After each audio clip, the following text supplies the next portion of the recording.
Magandang umaga po sa inyong lahat mga kapatid. At Happy Hearts Day po kahapon ay pinagdiwang po natin. Sana po ay naging masaya po ang pagdiriwang po ng ating mga nanay at tatay, yung ating po mga mag-aasawa. Happy Hearts Day po sa inyong lahat. Tayo po ay nasa bahagi po ng pag-aaral na po ng salita ng Panginoon, and I hope na tayo pong lahat ay handa na po na makinig po ngayong umagang ito. Kung kayo po ay ready na at willing na po na makinig ng salita ng Diyos, would you please say Amen? Amen. Sige po, tumayo po tayong lahat at ating pong i-turn ang ating pong mga banal na kasulatan sa New Testament po. Buksan po natin, I'll give you time to find it. Unang Pedro, kabanata pong 3. 1 Peter chapter 3, babasahin po natin ng verses 1 through 7. We're going to talk about 7 ingredients of a blessed marriage. 7 ingredients of a blessed marriage. We'll look at 1 Peter chapter 3, verses 1 through 7. Ito po ang sabi ng Bible, "Likewise, ye wives, be in subjection to your own husbands, that if any obey not the word, they also may without the word be won by the conversation of the wives, while they beheld your chaste conversation coupled with fear, whose adorning let it not be the outward adorning of plaiting the hair and of wearing of gold or of putting on of apparel, but let it be the hidden man of the heart in that which is not corruptible, even the ornament of a meek and quiet spirit, which is in the sight of God of great price." Verse 5, "For after this manner in the old time the holy women also, who trusted in God,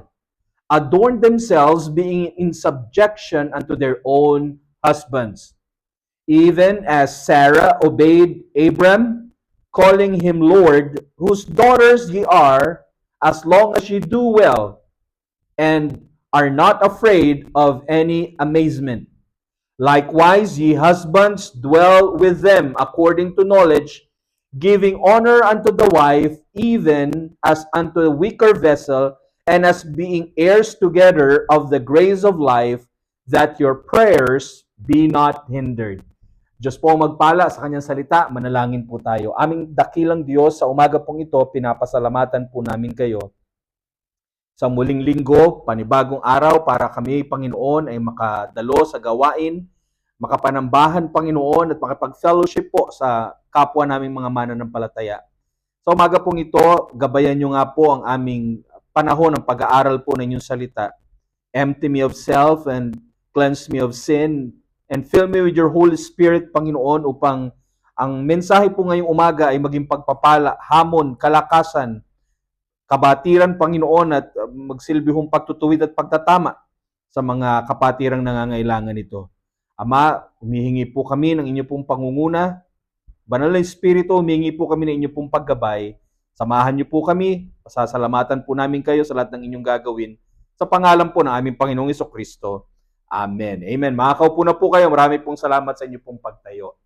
Ang ating pong mensahe ngayong umagang ito ay may kinalaman po sa ating pag-aasawa o sa ating mga mag-aasawa. Patungkol po ito sa ating mga tahanan. Ano po yung mga ingredients ng isang blessed home or blessed marriage? Ngayon pong umagang ito, I will try to minister sa ating pong mga asawang lalaki at saka mga asawang babae dito po sa loob ng ating simbahan, at titingnan po natin ang relasyong pang mag-asawa ng mga kilala pong Bible characters na sina Abram at si Sarah. Alam ko po, ito ay patungkol po sa mga mag-aasawa, sa mga magsising-irog po natin sa ating simbahan. Pero gusto ko pong makinig din po yung ating mga young people. Mga young people, amen? Sana po magbigay attention pa rin po tayo sapagkat marami ho tayong matututunan patungkol sa mga bagay na kinakailangan. Kumbaga po ay mga susi kung paano po magkakaroon ng pagpapala sa buhay mag-asawa. Now, what do we know about yung marriage ni Abram and Sarah? Well, we would think na sila po ay nasa Biblia dahil yung marriage nila ay perpekto. After all, siya po ang tinatawag na father of faith or father of Jewish nations or father of many nations. At si Sarah naman po ay a mother of the tribes of Israel. Siguro perfect yung kanilang marriage. Mali po. Let me say this, ang miracle po ng isang happy marriage, ang miracle po sa isang blessed home is not love at first sight. Di ba? Usong-uso sa atin po ngayon yan. Yung nagkakita lang, nagkatinginan lang ay sila na. Pero ang miracle po sa buhay mag-asawa ay hindi po yung love at first sight. Ang miracle po talaga sa buhay po ng lalaki at babae na pumasok po sa pagpapala ng matrimonya o sa pag-aasawa ay yung love after a long look. Yung bang matagal na kayong kasal, matagal na kayong mag-asawa, pero mahal nyo pa rin ang isa't isa. Hindi po yung love at first sight, kundi yung love kahit napakatagal nyo nang tinitignan at pinagmamasdan ng bawat isa. Marami po ngayon ang in love dahil sa unang tingin, na love at first sight sa kanya. Pero nauwi po sila sa paghihiwalay, nauwi po sila sa pagdi-divorce, nauwi po sila sa separation. Instead of love at first sight, mga kapatid, ang pag-usapan ho natin ay how do we keep staying in love sa ating pong mga spouses. Okay? At magsasama po tayo through thick and thin and just keep the love alive for marriage to last. Ito pong 1 Peter chapter 3 center sa buhay mag-asawa po ni Abram at ni Sarah. Si Abram at Sarah po, yung kanilang marriage is one of the most foundational relationships na meron po sa banal na kasulatan. But their marriage is far from perfect. Hindi po ito isang pag-aasawa o buhay mag-asawa na perpekto. Yung kanilang buhay mag-asawa, yung kanilang paglalakbay o lakbayin sa buhay mag-asawa ay defined by a blend of deep loyalty. Meron din po silang mga struggle, may selfishness din po at nagkaroon nga rin po ng third-party issues silang mag-asawa, mga kapatid. And of course, ultimate faith sa pangako at covenant ng Panginoon sa buhay nila. Tama po ang narinig ninyo. Hindi po perfect ang naging marriage nila, pero yan po ang dapat na magbigay sa atin ng pag-asa na kung itong si Abram at si Sarah, mga Bible characters na sila, pero hindi perfect yung marriage nila, ay may pag-asa pa po yung ating buhay mag-asawa, mga kapatid. So, tingnan po natin yung background ng buhay nitong si Abram at si Sarah. Ang tatay ni Abraham ay si Terah, isa siyang idol maker. Isipin po ninyo, Joshua chapter 24 verse 2. Imagine yung conflict, imagine niyo po yung pressure nang si Abraham ay magsimula pong sumamba dito sa iisang Diyos, yung tinatawag na one true God, si Jehovah God. At sinasabi siguro ng tatay niya na siya ay umuukit ng mga imahe at mga Diyos-Diyosa na sinasamba ng mga tao ng panahon na yon. Nagbago ka na ng relihiyon. Susumpain tayo ng Diyos niyan dahil nagbago ka ng relihiyon. Ayoko nang maririnig kung magsasalita ka patungkol sa religion mo o sa Diyos mo. Isipin niyo po yung conflict noon sa in between sa tatay Terah at saka sa anak na si Abraham. Nung nagsimula po sila, si Abraham at ang kanyang pamilya ay wala pong permanente at lagi po silang naglalakbay. They were called sojourners. Sila po'y nakatira sa tents sa Genesis chapter 12 and verse 5. Meaning, kapag tinawag ng Panginoon si Abraham, si Sarah ay kailangang iwanan yung lahat ng kanyang mga nakasanayan at iwan ito sa lugar ng kanilang dating tinirahan. At yung foundation o simula ng kanilang marriage was rooted by a shared risk. They had the ugly story doon sa kanilang buhay mag-asawa. When out of desperation, kinakailangang pumasok ang isang third party, isang babae na ang pangalan ay si Hagar o si Hagar. At dahil hindi po nga po sila magkakaroon ng anak at naghihintay po sila for decades ng isang magiging supling. Eventually, si Sarah, siya ang nakaisip nito, ay kinuha niya yung, di ba, yung pangyayari and she put matters into her own hands. We're at Genesis chapter 16 and verse 2. And instead of encouraging each other na maghintay at magtiwala sa plano at sa pangako ng Panginoon, naghanap si Sarah ng shortcut And that led to conflict. Nanganak si Hagar kay Ishmael na iniisip po natin ngayon na pinanggalingan ng Arab nations na pinagmumulan po ng conflict sa bayan po ng Israel. Si Abraham had to lie. Isipin niyo po ito, Abraham, pero nagsinungaling siya dahil sa selfishness ito doon sa hari po na si Pharaoh patungkol sa kanyang asawa na si Sarah. About 80 years old. Dahil si Sarah po ay napakaganda. Si Abraham natakot para sa kanyang buhay. At sabi niya, pag nagtanong sila, ang sabihin mo, kapatid kita. Baka kasi magustuhan ka ng hari at sabihin mong asawa mo ko ay patayin ako para makuha ka niya. Mga kapatid, sa Genesis chapter 12 verse 13, ini-highlight po dito that even the heroes of faith, yung kanilang mga marriage ay nagkaroon din po ng problema. Iniisip natin, napakabanal ng kanilang pagsasama, wala hong masyadong problema, they're not going through issues sa buhay mag-asawa nila, pero marami din po silang mga pinagdaanan at gumawa rin po sila ng mga maling desisyon katulad po ng nangyayari po sa mga buhay mag-asawa po natin. Yet, makikita po natin dito ang mga ingredients po to make a blessed marriage, a blessed home. Si Abraham and si Sarah nagsimula sa kanilang buhay mag-asawa, batang mag-asawa pa lang, at marami po silang pinagdaan ng mga seasons sa kanilang buhay mag-asawa na marami pong hirap na pinagdaanan sila.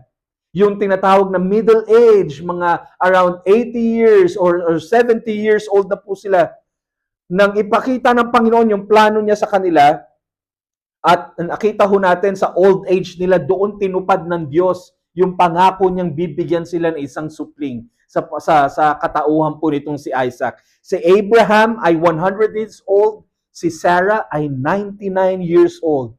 At kung tinatanong niyo po ako, yes, a couple can be happy kahit wala pa silang anak.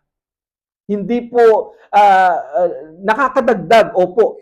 Pero kahit ang lalaki at babae sa buhay mag-asawa, kung naikasal kayo ng maayos, sapat na po ang saya na ibubunga po para sa isang mag-asawa.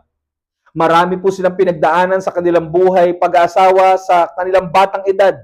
They went through a lot sa kanilang middle age together. Yung tinatawag na worried years.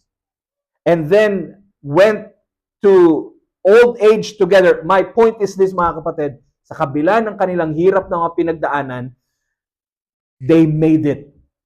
Nagawa nila. Nagsama sila. Hanggang sa kaduluduluhan. In fact, unang kinuha si Sarah, pero sila pa rin po ang dalawa ang magkasama. Marami po sa ating mga mag-aasawa ngayon ang tila gusto nang maghiwalay. Nakakailang taon pa lang parang nagkasawaan na. Mga kapatid, gusto ko pong pag-usapan natin ngayon how to have yung ingredients po ng blessed marriage, ng blessed home. Yung marriage nila was not a perfect one. They weren't the perfect couple. Bawat isa sa kanila, meron po mga issues, merong infidelity issues, and lahat po ito ay naging challenge sa kanila. Pero yung kanilang buhay mag-asawa ay nagampanan po nila. At pwede rin po mangyari sa atin ito, mga kapatid. Nobody has a perfect marriage, but 1 Peter chapter 3 gives us 7 ingredients. Opo, 7 po. 7 ingredients to have a perfect or blessed marriage, a blessed home. Ito po ang 7 mga bagay na ito. Kung handa na po kayo, please say amen. Number 1 po, ng isang ingredient po, ng isang blessed home or blessed marriage. Number 1, hindi po natin pwedeng kalimutan, hindi po natin dapat ito pasubalian, faith in God. Despite yung naging moral failures nila, Abram and Sarah ay nagkaroon po sila ng unbreakable faith sa Panginoon Diyos. They trusted the God who they worship and serve. Paano pa nila ma-overcome or matututunang isubmit at sumunod sa Panginoon Diyos at iwan ang lahat ng mga bagay sa kanilang likuran para hanapin ang lugar na nais ng Panginoon sa kanila, malibang sila'y nagtitiwala at sila'y nananampalataya sa Panginoon Diyos ng langit. Ang ating mga buhay mag-asawa, ang ating tahanan na hindi perpekto, Dahil po pareho kayong may trabaho. Ang buhay mag-asawa natin ay hindi po perpekto kasi may ipon tayong pera sa bangko. Or pareho po kayong umaaten sa isang simbahan at pareho po kayong relihiyoso. O kaya sabihin mo, ay perfect yung aming marriage kasi soft spoken ang asawa ko. Hindi nagre-reklamo. Hindi binubungangaan ang asawa ko o ang binubungangaan ako. Your marriage will go through storms at difficulties at may mga heartaches at yung lalaki sasaktan ka ng babae. Okay? At yung babae pagsasalitaan ka ng masasakit ng lalaki. And she will disrespect you and there will be challenges sa inyong finances at sa inyong personality. And there will be testing sa inyong faithfulness, sa inyong loyalty. Dahil lahat ng ito, you will need more than just good friends. Pag dumarating ka na sa ganitong buhay, you need more than just good support sa inyong simbahan. Hindi lang kailangan ng self-control or sasabihin mo lang, may tiwala ako sa asawa ko. Sa buhay mag-asawa, you will go through a lot and lose a lot of pride and you will swallow your pride at mawawalan ka ng self-confidence. But the only thing that will really help your marriage is that whatever happens in this marriage, we will trust and believe in God. Hindi tayo titigil na magtiwala sa Panginoon. Hindi tayo titigil na manampalataya that God has a purpose sa bawat problemang pinagdadaanan natin. Na ang Panginoon ay may plano sa lahat ng mga pinagdadaanan natin. May nais siyang maganda para sa ating relasyon. At mayroong provision ang Panginoon sa lahat ng ating mga pangangailangan. Mga mag-asawa, tatay, nanay, ang susi ay pananampalataya sa Diyos. Lahat mapag-uusapan, lahat ay maiaayos, lahat ay mapapayapa kapag tayo po ay may pagtitiwala sa Panginoon Diyos. Ano man ang inyong pinagdadaanan sa araw na ito o sa mga panahon na ito, sa season ng inyong buhay mag-asawa, magtiwala at manampalataya lamang kayo sa Panginoon Diyos. Tingnan niyo po Ecclesiastes chapter 4 verse 12, may tinuturo po sa atin dito. Ecclesiastes chapter 4 and verse 12. And if one prevail against him, two shall withstand him. And a threefold cord is not quickly broken. Kapag isang strand lang, maaring maputol. But if you put the second strand, mahihirapan na po itong basta-basta maputol. Pero in-involve nyo po ang pangatlo pang strand para ito'y maging magmukhang lubid, ito po ay magiging matibay. Ang husband magiging marupok. Kung babae lang po ang magdadala ng relasyon, magiging mahina. Pero kung yung dalawa po ay magtutulungan at ilalagay ang Diyos sa gitna po nila, mga kapatid, magiging matibay po ang ating buhay mag-asawa. Magiging matibay po ang ating tinatayong tahanan. Psalms chapter 127 verse 1 says, except the Lord build the house, they labor in vain that build it. Except the Lord keep the city, the watchman waketh but in vain. Kapag wala ang Diyos sa buhay mag-asawa, if you don't have faith in God, if you don't have Jesus in your marriage, your relationship would be weak. Magiging mahina po ito. God is the triple cord that can make your marriage happy and strong.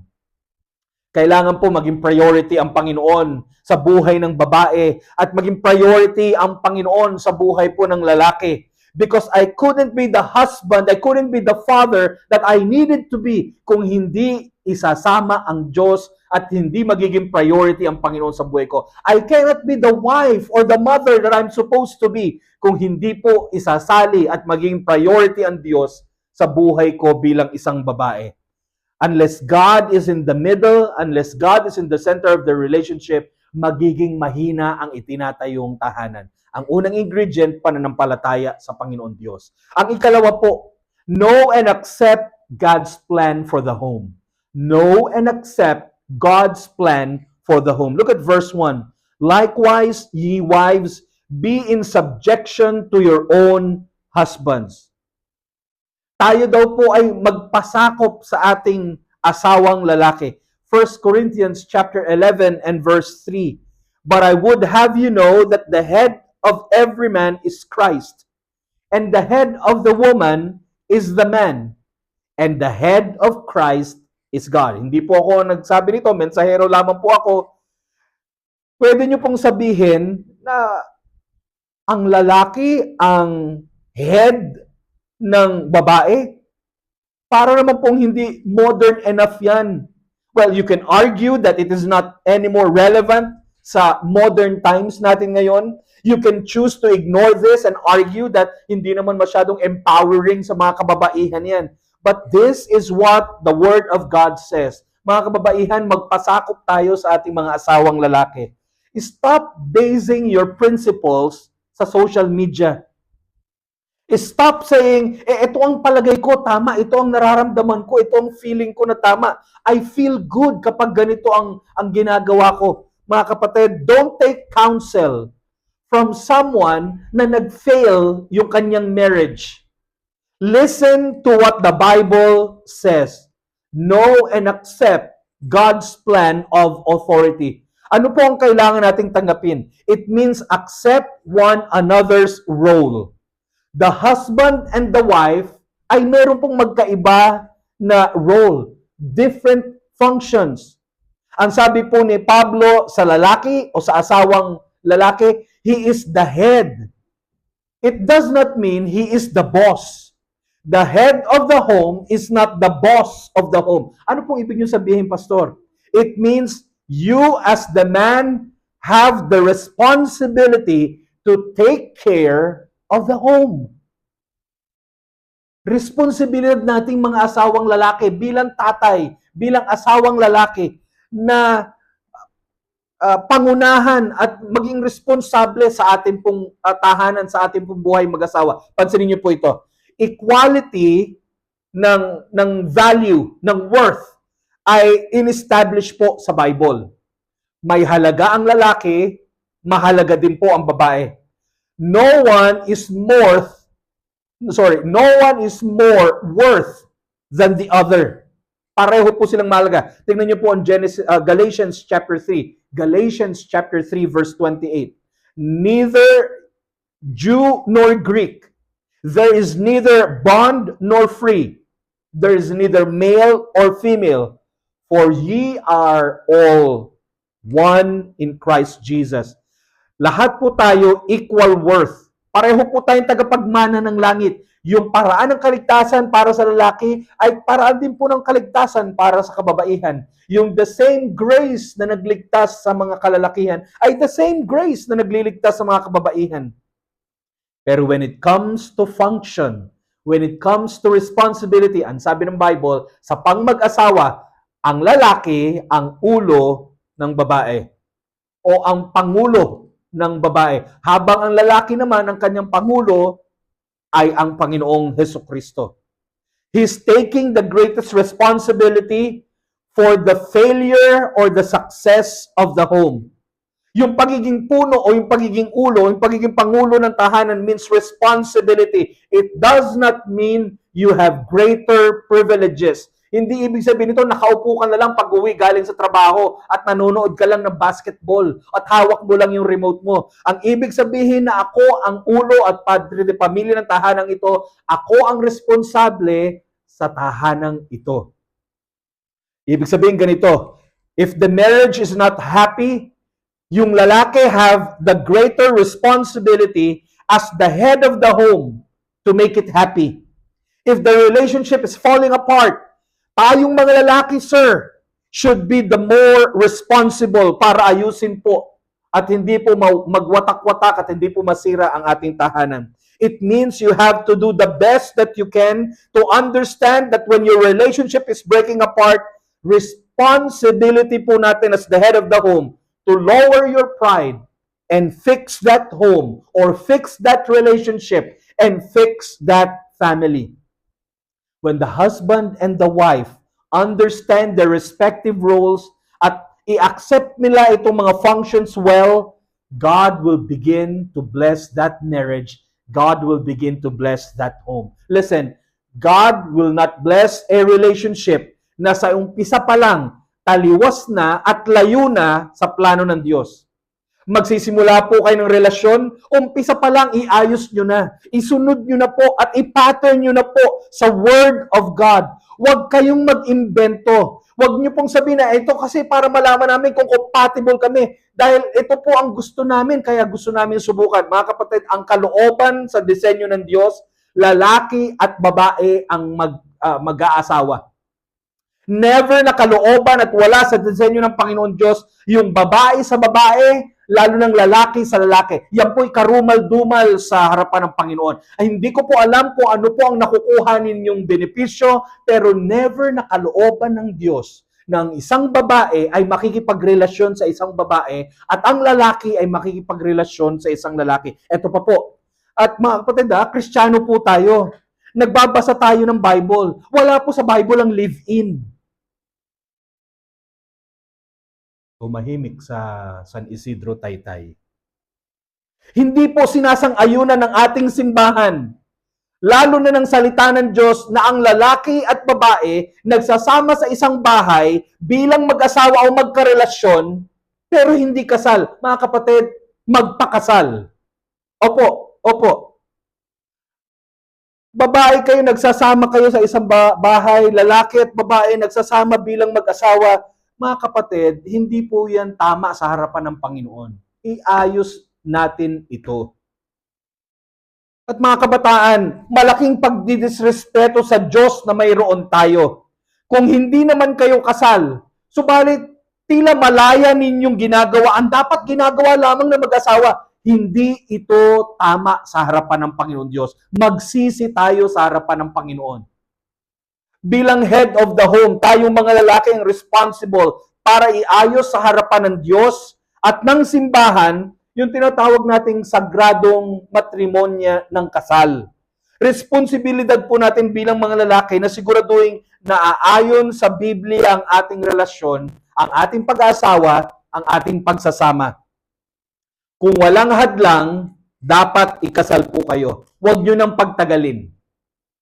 Huwag na kayo mag-ipon. Sinubukan nyo na, mag-usap na kayo at sabihin niyo, ito ang kalooban ng Diyos. Lalaki, ito ang kalooban ng Diyos. Asawa kong babae, magpakasal na tayo. Kung may balakid, dapat hindi nagsasama. Kung may balakid para magpakasal, dapat maghintay, maghiwalay, at hintayin yung tamang panahon para kayo ay malagay doon sa tamang kalagayan. Have faith in God. Know and accept God's plan for authority. Number 3, there should be contentment.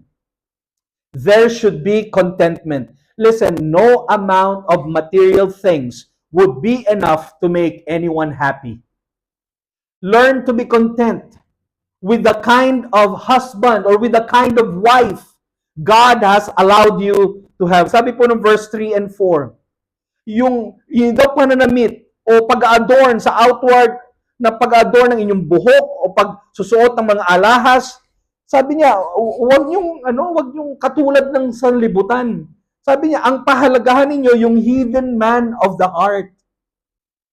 In that which is not corruptible, even the ornament of a meek and quiet spirit. Ang maging abala kayo na pagandahin, ayusan, ay yung inyong karakter. Yung inyong panloob na ugali. Sabi niya, church, when Abraham and Sarah started out, they were not that wealthy. Hindi po sila ganung kayaman. But as they learned to honor and obey God, God made them extremely rich. Pinayaman sila ng Panginoon. Sabi ng Genesis chapter 13 and verse 2. Natutunan po nila yung sekreto ng contentment. You cannot learn contentment without God. Ang lagi isipin mo, magkamal. Ang lagi mong gugustuhin, magkaroon pa, madagdagan pa. Pag walang Diyos, yayaman ka lang, pero still, hindi ka rin makokontento. Madadagdagan lang ang material na bagay sa buhay mo, pero maghahangad ka pa rin ng mas marami pang material na pangangailangan. Hindi ka makokontento. Kapag natuto tayong maging kontento, sasabihin natin, may asawa ako, may mga anak ako, meron akong maliit na inuupahang tahanan dito, may pagkain naman kami, napapapasok ko naman sa maayos sa paaralan ng aking mga anak, may trabaho ako at may business ako, may Diyos pa ako. Amen! Pinagpala ako ng Panginoon. Mga kapatid, matuto po tayong makontento. Nandito tayo sa panahon na kung baga po ay nabubuhay tayo sa materialistic society. And such financial pressure na nakakalimutan po natin na ang sikreto sa isang mapayapang buhay mag-asawa o sa mapayapang buhay ay pagiging kontento. Matuto tayong mabuhay ng may contentment. Yung may trabaho ka, nababayaran mo yung mga bills mo, napapakain mo ng maayos yung mga anak mo, or nakaka-get by ka at nakakapag-ipon ka pa, may naisusubig ka pa, at nakakatulong ka sa gawain ng Panginoon, mga kapatid, malaking blessing na po yun. Matuto po tayong maging kontento. 1 Timothy chapter 6, verse 6 to 8. But godliness with contentment is a great gain. For we brought nothing into this world, and it is certain that we can carry nothing out. And having food and raiment, let us be therewith content. Mga kapatid, makinig po kayo. To the one whom little is not enough, nothing is enough. Sa kanya na hindi magkasya at makontento sa kakaunti, kailanman hindi magiging kasya sa kanya ang sapat na. And if you cannot be happy with just you and your wife and God, you won't be happy when it's you and your wife and 10 homes and 10 cars and 10 million sa inyong bangko. Everything comes down really to what matters in life. If you have your husband, if you have your wife, and since you have God, and if you've got good food, you have all the need to live a contented life. Contentment. Number 4, forgiveness. Forgiveness. Sabi po ng verses 8 to 10. Sabi po ng verse 10, for he that will love life. Sino po sa inyo ang gustong yung bang masarap na buhay? Yung mahalin yung buhay niya, yung nagugustuhan niya yung kanyang buhay. Sabi niya sa verse 10, look at verse 10. Sabi niya, for he that will love life. Okay? Sino sa inyo ang gustong gumising ng isang umaga na excited kayo, may anticipation sa gagawin ng Panginoon sa buong maghapon sa buhay ninyo? Ayaw natin gumising at bumangon na may back pain, na masakit yung tuhod natin, nag-iisip tayo at nag-worry sa mga bayarin po natin, mga kapatid. Ayaw natin mabuhay ng nagko-complain o nagmo-murmur o nagre-reklamo, puro daing. Ayaw natin makausap yung mga ganong klaseng tao. Ang gusto natin yung makasama yung mga ansaya-saya at saka parang sarap na sarap sila at sayang-saya sila sa buhay nila. We love life and we want to see good days. Yun po ang sabi ng verse 10. Ito po ang sikreto. Sabi niya sa verse 10, refrain your tongue from evil and his lips that they speak no guile. All married couple must learn to forgive. All married couple must choose to understand and forgive at hindi mag-harbor ng bitterness and pride.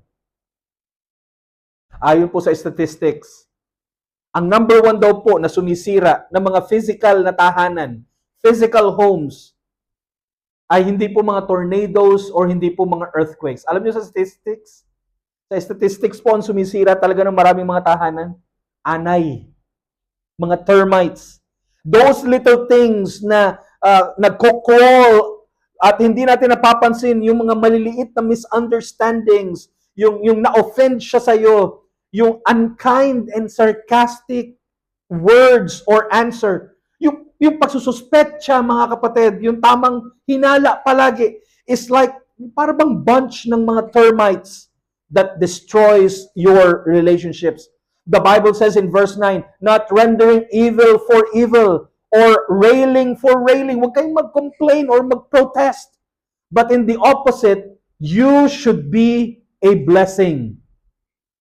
That unwillingness to forgive, that hate that carries on a grudge, mga kapatid, we should learn to forgive. Meron pong 3 levels dito ng pamumuhay po. Ang una po ay yung mala-impyerno. Ang tawag po natin dito, hellish. Hellish level. Ito po yung pag sinaktan ka, gagawin mo rin yung yung pag ginawan ka ng kabutihan, gagawan mo ng mali. Di ba? Maling-mali po. Hellish. No? Somebody's trying to do good to you and you turn around with bitterness, galit ka, meron kang unforgiving spirit, you're bringing or living hell into your life. You're doing good, but they're doing evil to that good. That is hellish living. Pangalawa po, yung human living. Yung human level naman po, if you're good to me, then I'll be good to you. Pero, pag sinaktan mo ko, mas masahol pang gagawin ko sa iyo. Pag ako ay kinanti ninyo, ipakikita ko kung gaano ako kasuplada, kung gaano ako kasalbahe. Pero pag nag-hold kayo ng bitterness and grudge sa akin, at ako'y ginawa nyo ng masama, ganun din ang gagawin ko sa inyo. At marami po ang nabubuhay ng kanilang pamumuhay ng katulad po nito. This is how humans function. I'll give to you what you do to me. Human level. Hellish level, human level. Yung pangatlo po ang maganda, heavenly level. I will do and return good kahit na sinaktan ako. I will not do evil for evil. Not attacking back when attacked, but doing good and kindness and forgiveness and even understanding when the other person does not even deserve it. Listen, this is what God did for us. Yung ating mga kasalanan, hindi niya po tayo binalikan. In fact, inilayo niya daw po yung ating mga kasalanan kung gaano kalayo daw po yung kanluran sa silangan. Okay? From east to west, ganun niya inilayo yung ating mga kasalanan sa atin. Never allow. Nakikinig po ba kayo mga kapatid? Tatay, nakikinig po kayo? Nanay, nakikinig po kayo? Huwag niyo pong payagan na yung mga anay ng bitterness, yung mga tampo, yung mga hindi pagkakaunawaan, yung hindi pagpapatawaran, at yung, di ba, yung pride ay kainin yung inyong marriage at inyong relationship. Learn to forgive.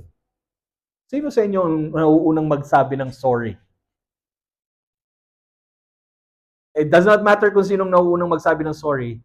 Basta mahalaga, may laging nauunang magpatawad. Panglima po, communication. Verse 10, communication.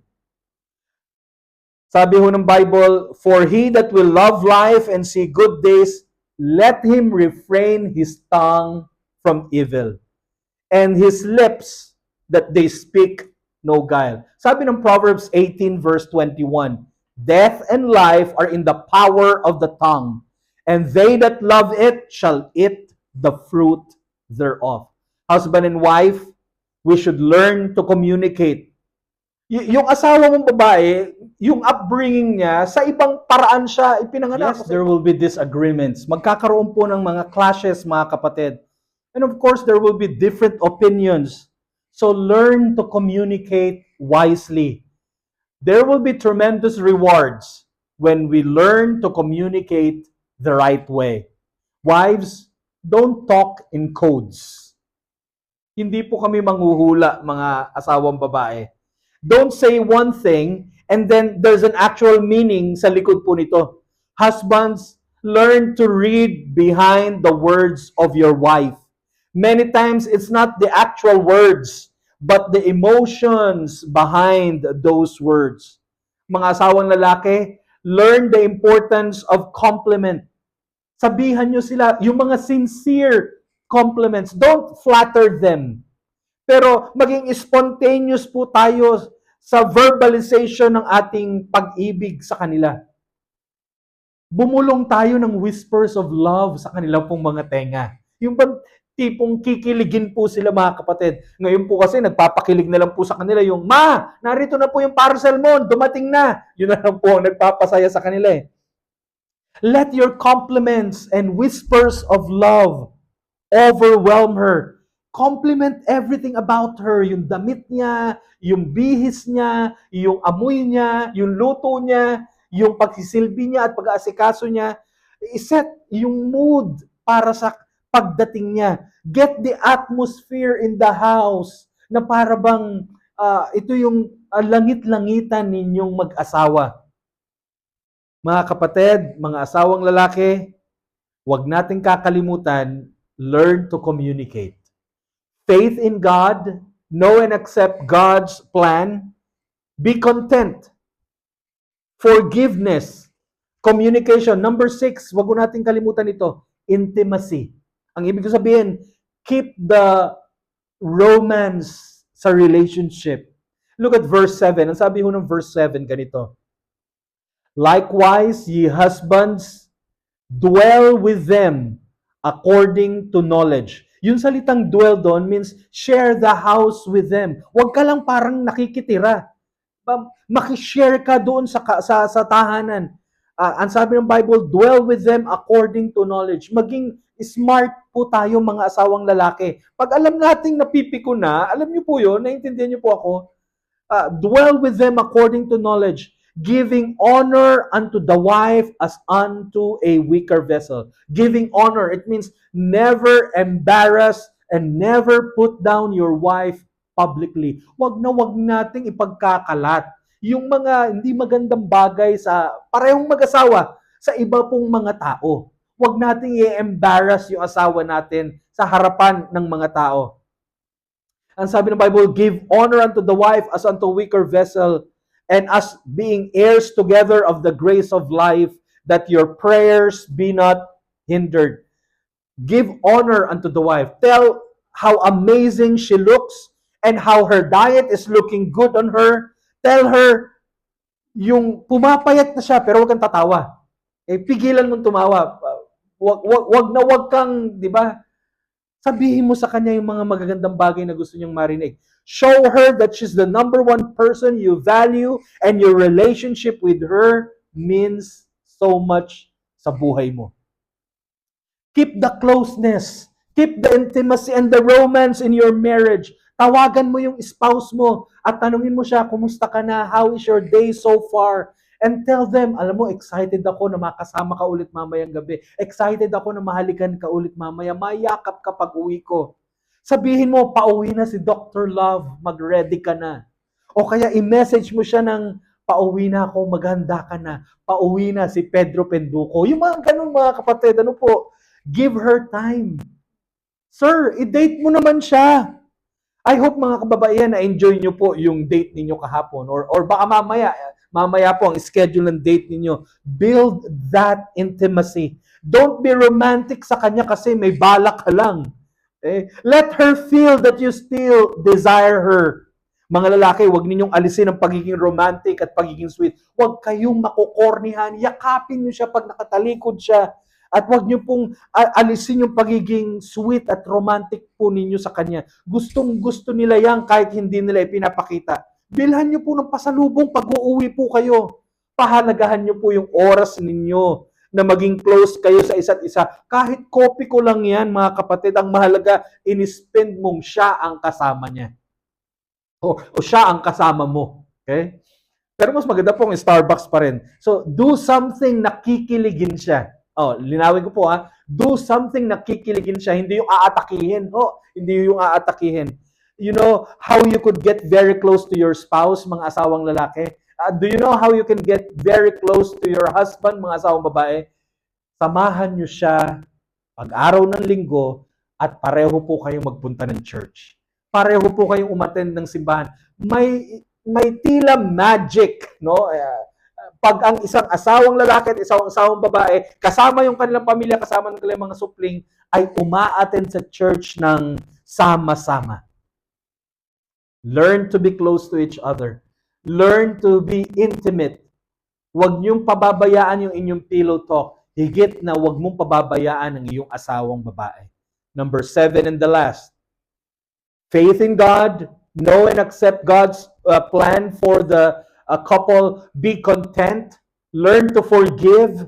Communicate. Learn to be intimate. Magkaroon ng romance sa inyong buhay mag-asawa. Number 7 and the last. Prayer. Prayer. Sabi ng verse 7, yung dulo, that your prayers be not hindered. Set a time where you will pray together. Pray in the family. Pray for the marriage. Pray for your spouse. Pray for your children. Pray for your needs. Mga kapatid, problems between husband and wife can hinder your prayers. Yung hindi natin pagiging submissive sa ating asawang lalaki, when you don't respect him, dear wife, will keep God from answering our prayers. At tayo po mga asawang lalaki, mga tatay, when you don't show your love to your wife, it hinders our prayers somehow. Prayer is the final glue that allows God to fix broken pieces of our marriage life. There's no heart that is too cold. There is no heart that is too hard when you pray for them. Hindi ka magiging kritikal sa isang tao. Ang hirap mag-complain over sa isang tao kapag lagi mong ipinagpipray ang taong iyan. Pero kapag lagi ka nang nakakalimot na ipanalangin siya, dun ka laging nagrereklamo about him or about her. Wala hong mga problema na masyadong malaki. Wala hong problema na imposible na kapag sama-sama tayong nananalangin. No differences that husband and wife cannot agree on kapag inilalapit po natin ang mga bagay na ito sa Diyos sa panalangin. How many of you today desire to be a better wife? How many of us today, men, desire to be a better husband sa ating asawa? How many of us want to be the man and the woman God called us to be? Siguro po, may magsasabi sa ating pastor, palagay ko po, sa iba po pwede yan, pero sa amin po, it's too late para sa marriage namin. Masyado na ho kaming malayo sa isa't isa. Masyado na ho kaming disconnected. We're broken. We've hurt each other. Mga kapatid, makinig kayo. Abram and Sarah were not perfect individuals. Hindi sila naging perfect couple. They didn't have a perfect marriage. At ganun din po tayo. We don't need to be perfect either. We can have all this happening in our marriage, but if we will just keep coming back to God, keep coming back to God for our marriage, keep praying to God for our home, keep coming to God and praying for our children, and learn to live out these principles in our lives, God can take what's left and bless it. Perhaps you've come from a divorce at inaasahan mo na kung merong ibibigay sa iyo ang Panginoon, you want it to be right this time. Kapatid, follow His Word. Obey the principles. You have to obey the Word of God. Don't follow your heart lang. Don't follow what you feel is right. Follow what God tells you to do. God is not good at doing something that you have lost. But God can make a miracle with what's left sa ating marriage. And God can make a miracle from what's left out of your marriage, out of your life, by starting with the broken pieces. Just learn to surrender to God what's left and allow God to bless it. Ngayong panahon na ito, ngayong umagang ito, mag-commit tayo sa Panginoon. As for me and my house, we will serve the Lord. Ako ang lalaki ng tahanan. Ako ang head ng aming tahanan. As for me and my house, we will serve the Lord. Nawa po, naging pagpapala po ang 7 mga bagay na ito para pagpalain ng Diyos yung ating pagsasama, yung ating pong pamilya. Maraming salamat po. Pumikit po tayo, yumuko. Tayo po ay manalangin sa Panginoon. Aming Diyos, sa umaga pong ito, narito po ang mga asawang babae at mga asawang lalaki. Lumalapit po sa inyo sa umagang ito, umaamin na hindi po namin kayang ayusin. We've got so much differences sa bawat isa. We've got so much ego. We've got so much pride. Masyado na po namin nasaktan ng isa't isa. Parang wala na po kami nakikitang paraan para may ayos at maisalba pa ang relasyon namin. Pero sa aming napakinggan ngayong umagang ito, nais po naming sumunod sa inyo. Nais po naming isuko yung aming mga ugali sa inyo. Panginoon, ayusin niyo nga po ang buhay mag-asawa namin. Ayusin niyo nga po ako bilang tatay. Ayusin niyo nga po ako bilang nanay. Panginoon, nais po naming sumunod sa salita ninyo. Mga kapatid, tayong lahat ay tumayo. Mga kabataan, tumayo po tayong lahat. Kung kayo po'y kinausap ng Panginoon at nais ninyo na maging maayos at pagpalain ng Panginoon ang ating tahanan, ang ating mag-anak, ang ating buhay pamilya, bakit hindi mo kunin, tatay, ang kamay ng iyong asawang babae?